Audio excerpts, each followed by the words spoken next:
স্পেনকে শাস্তি দিতে চান ট্রাম্প পাল্টা সোনাল মাদ্রিদ। খামেনির দাফন কবে ও কোথায় যা জানা গেল। ভূমধ্যসাগরে বিমানবাহী রণতরী পাঠাচ্ছে ফ্রান্স। ইউরোপে গ্যাসের দাম বাড়ল 100% বেশি।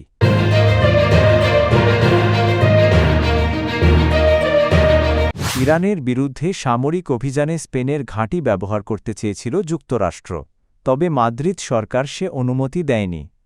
এ ঘটনায় ক্ষোভ প্রকাশ করে স্পেনের সঙ্গে সব ধরনের বাণিজ্য বন্ধ করে দেওয়ার হুমকি দিয়েছেন মার্কিন প্রেসিডেন্ট ডোনাল্ড ট্রাম্প। মঙ্গলবার এক বিবৃতিতে স্পেন সরকার জানায় যুক্তরাষ্ট্রের উচিত আন্তর্জাতিক আইন এবং ইউরোপীয় ইউনিয়নের সঙ্গে দ্বিপাক্ষিক বাণিজ্য চুক্তির প্রতি শ্রদ্ধাশীল থাকা। স্পেনের প্রধানমন্ত্রী পেদ্রো সানচেজের আগে ইরানে যুক্তরাষ্ট্র ও ইসরায়েলের হামলাকে আন্তর্জাতিক আইনের লঙ্ঘন বলে নিন্দা জানান এবং সংঘাত নিরসনে সংলাপের আহ্বান জানান।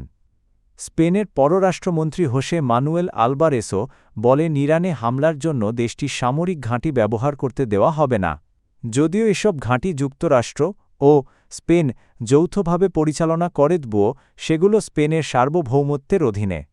এরপর যুক্তরাষ্ট্র দক্ষিণ স্পেনের রোটা ও মোরন ঘাঁটি থেকে জ্বালানি সরবরাহকারী ট্যাঙ্কারসহ কয়েকটি বিমান সরিয়ে নেয়। ওভাল অফিসে সাংবাদিকদের সঙ্গে কথা বলার সময় ট্রাম্প স্পেনের আচরণকে খারাপ বলে উল্লেখ করেন এবং বলেন স্পেনের সঙ্গে যুক্তরাষ্ট্র বাণিজ্য বন্ধ করে দিতে পারে। তবে স্পেন জানিয়েছে সম্ভাব্য মার্কিন বাণিজ্য নিষেধাজ্ঞা মোকাবিলায় তাদের প্রয়োজনীয় সক্ষমতা রয়েছে।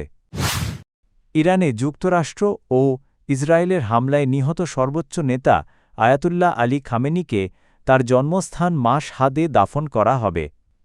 ইরানের রাষ্ট্রীয় সংবাদ মাধ্যম ফার্স নিউজ এজেন্সি এ তথ্য নিশ্চিত করেছে। প্রতিবেদনে বলা হয়েছে ৮৬ বছর বয়সে নিহত খামেনির বাবার কবরও মাশহাদের ইমাম রেজা মাজারে রয়েছে, তবে তার কবর ঠিক কোথায় হবে সে বিষয়ে বিস্তারিত জানানো হয়নি। খামেনিকে শেষ শ্রদ্ধা জানাতে রাজধানী তেহরানে একটি গণস্মরণানুষ্ঠানের পরিকল্পনা করছে ইরান সরকার, তবে জানাজা দাফন বা স্মরণ অনুষ্ঠানের তারিখ এখনও ঘোষণা করা হয়নি। খামেনির মৃত্যুর পর নতুন সর্বোচ্চ নেতা নির্বাচিত না হওয়া পর্যন্ত দেশটির দায়িত্ব দেওয়া হয়েছে ৩ সদস্যের একটি অন্তর্বর্তী পরিষদের হাতে।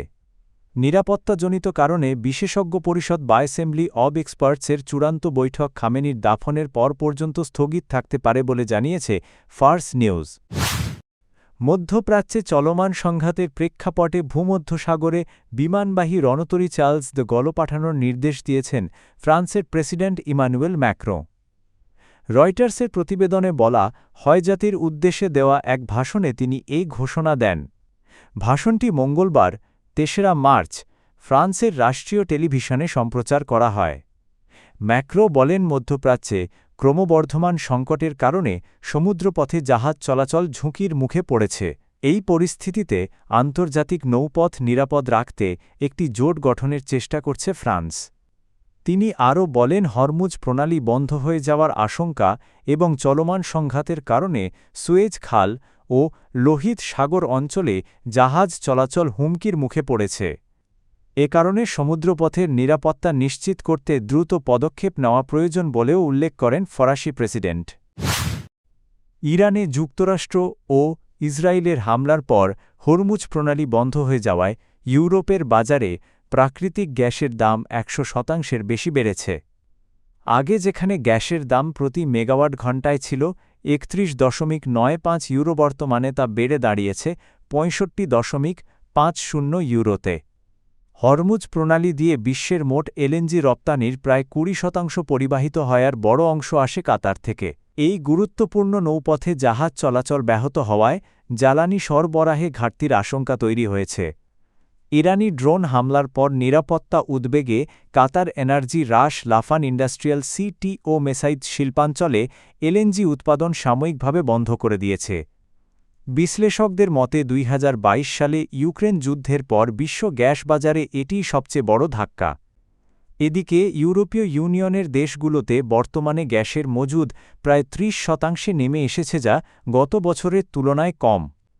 পরিস্থিতি মোকাবিলায় ইউরোপীয় ইউনিয়নের ন্যাচারাল গ্যাস কোঅর্ডিনেশন গ্রুপ ৪ঠা মার্চ জরুরি বৈঠকে বসবে বলে জানা গেছে।